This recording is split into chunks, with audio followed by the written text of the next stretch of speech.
So here's the health media story. It starts with Vic Strecker. Dr. Vic Strecker was a professor here at the University of Michigan.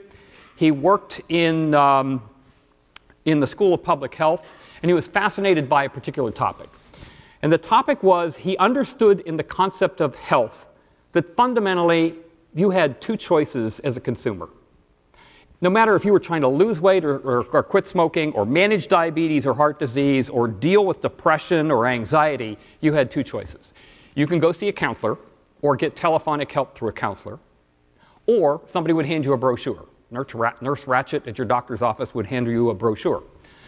It turns out that the counseling works reasonably well, but is horribly expensive to deliver.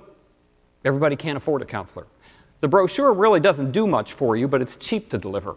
And he wanted to explore, if I could take that brochure and tailor it for you, can I increase the efficacy or the effectiveness of that and actually get it to work for you? And incidentally, brochures actually ended up being websites. So WebMD, particularly in the earlier days, was nothing more than brochures shoveled online. So static content could be paper, and it could be electronic. It could be digital as well. So what Vic would do is he would pick category. He got NIH funding and other sources of funding at the lab. He built a lab here at the university, and he did studies around the concept of tailoring health communications. And he would go off and he would recruit 100 people in various categories, and he would say, and he would randomly assign them to two groups. 50 of them he would hand a brochure to, and he'd say, I'm going to check back with you in 6 months and a year. I'm going to see how you're doing. And the other 50, he would ask a series of questions of motivation, self-confidence, demographic information, what you've tried in the past. He would take that same content in the brochure, but he would tailor it for you. And he found two things in his research, two very important things. Number one, tailoring the content goosed the efficacy rate. Two, the more you tailored the content, the higher the efficacy rate or the effectiveness rate went, to the point where you could start to emulate the same results that you get in a personal coaching session digitally by tailoring content for people and treating it as almost a coaching session. So he published his results. He got invited on the speaking tour of healthcare conferences and give his presentations, and afterwards people would rush up to him, commercial entities, and say, like Blue Cross Blue Shield of Michigan, and say, Vic, this is wonderful, where can I buy this? And he'd say, you can't. I'm doing this in a lab at the University of Michigan. I could support 100 to 200 people. Blue Cross Blue Shield of Michigan, you have 4 million members. I can't help you. It was the dot-com era.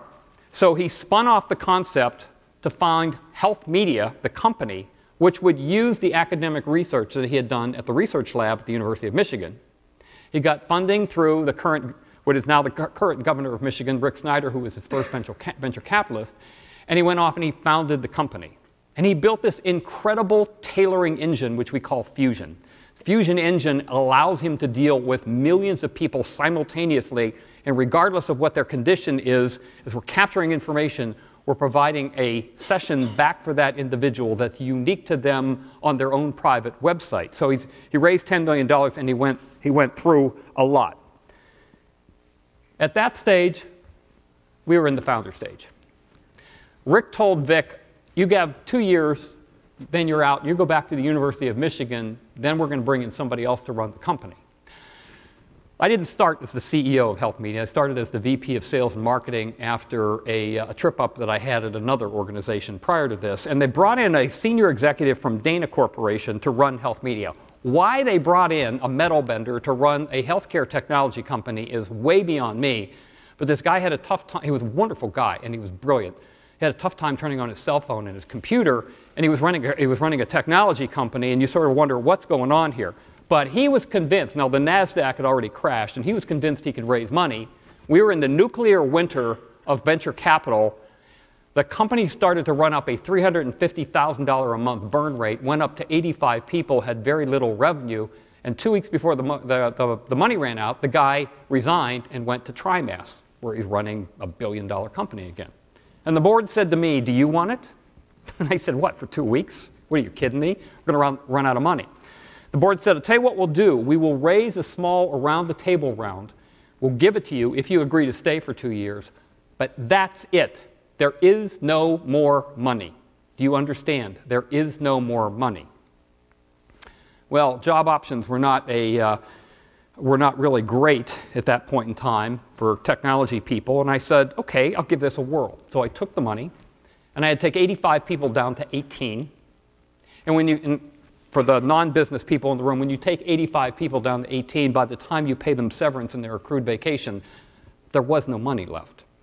So the company lived hand to mouth for 2 years. I can't tell you how many times a check came on Thursday and we made payroll on Friday. We actually missed payroll 3 times. We had to catch up with employees. We borrowed money from the employees. We had a cockroach as our symbol. Everybody had it on their desk. We said, we will not die. We will not die. Those 18 people said, we will not let this company fail, regardless of what happens. And the analogy here is, some people say, even in a nuclear war, you can't kill a cockroach. That's why we chose it as our pet. And we decided that we were not going to die. We were in the survival stage. Trust me when I tell you we were in the survival stage. So, and our strategy at that point in time was very simple. It was 2 weeks out, and it was the next payroll. To a large degree, we were doing some other things to try to build the business up. But strategy at that point in time was very simple: make payroll. But we got the business obviously stabilized, and we got it up to about $2 million. And all of a sudden, the VC community started to become interested in us. We had some large customers like Kaiser Permanente and Johnson & Johnson and some other organizations as customers for this work that we were doing. And the VC community came in and said, all right, we're going to now invest in you, and we want to see if you can't take it to the next level, which was interesting for us. And then we attracted some venture capital from 2 venture capital firms, one in Louisville, Kentucky, called Chrysalis Ventures, and the other one here in Ann Arbor called Arboretum Ventures. And we had a strategic planning session at that point in time, and my management team, I brought in a facilitator, and the management team said, and the facilitator said, so what do you want? What's your goal? What's your vision? What do you want to accomplish in this company? And I sort of realized I got to stop looking in the rearview mirror and start looking at the horizon. And I said, I want to be a $100 million company by the year 2010. Now, at that point in time, I think, fast forwarded a little bit here, we were about a $6 million company. Half of my management team went, yeah, $100 million by 2010. This is 2006. And the other half of my management team became Jiminy Crickets. You can't do that. Are you kidding me? You know what's going to happen if we try? And so we basically said, you know what? We're going to do this. We're going to do this. We're going to build this company up to be a $100 million company by 2010. Let's list all the reasons why we can't. And our job is to overcome those reasons, not to give excuses as to why you can't.